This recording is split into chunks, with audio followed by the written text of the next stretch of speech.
Okay, so the first video we're going to do is with the Tokina 11... I need to start that again. I didn't realise you were recording. Right. So I did a massive yawn. Okay, let's take 2. Okay.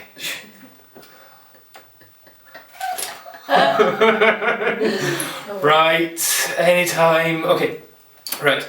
Okay, don't yawn. 3, 2, 1.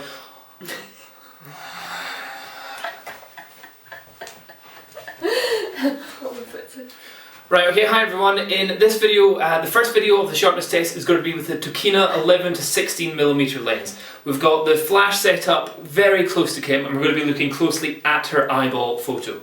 So the first shot we're going to be doing is at f2.8, and with the lens as close to Kim as possible. So here's the first photo. Okay, so that is the photo of Kim, and if we zoom into the eye, you can see straight in, you can see it looks pretty sharp to me, and you can see the beauty dish inside the softbox there, and that looks pretty good. Let's see if we can make it any sharper. Okay, so that was at f2.8, now let's go up to f5.6. So that's probably where lenses are at their most sharpest. So Kim, again, looking at the same place please. Okay, and that is looking razor sharp. It is actually a good bit sharper than the previous photo. It also looks a little bit brighter, but that's because the camera's all on TTL modes.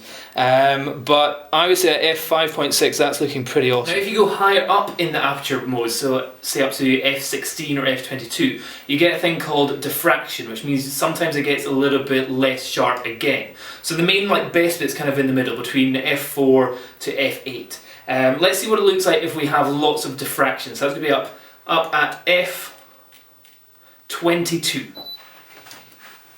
Okay, and you can hear that that's used a lot of power.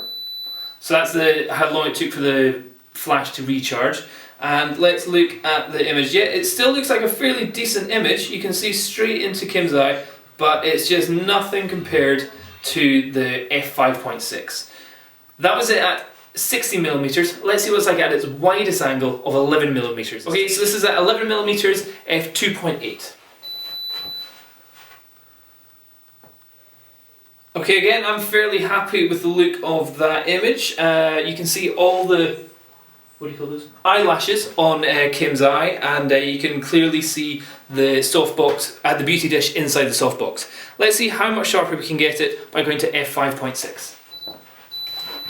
Okay, to me, I really can't see that much of a difference at all. At f2.8 to 5.6 on 11mm on the Tokina 11 to 16, I think there's very, very little difference. You really have to be pretty much an expert at something to be able to see the difference there. There's different looks to the light in the actual images, but that's just because of the aperture changing and the surrounding light changing, but the actual sharpness of Kim's eye barely changes at all. So I would say the Tokina 11 to 16 at 11mm is sharp as hell. At 16mm it's sharp as hell when you've got it at f5.6. But it's not bad. You wouldn't really be complaining even at f2.8 at any of the apertures, any of the distances, any of the lengths. That's what I'm looking for.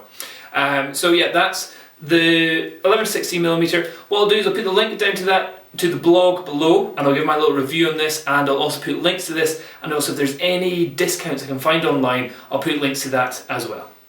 Thanks a lot, bye. Say bye bye.